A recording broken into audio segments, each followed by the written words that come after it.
Now that our Cuban link ring has a smooth copper finish, it's time for the next step, nickel plating.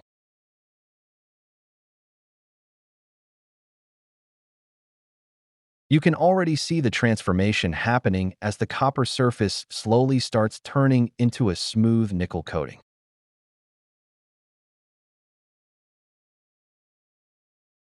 Nickel plating not only adds a polished, reflective surface, but also increases durability and corrosion resistance.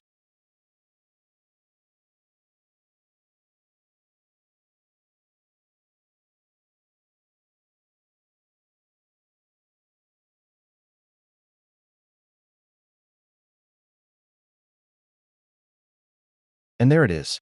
The copper is now fully covered in nickel. Stay tuned for the next step, gold.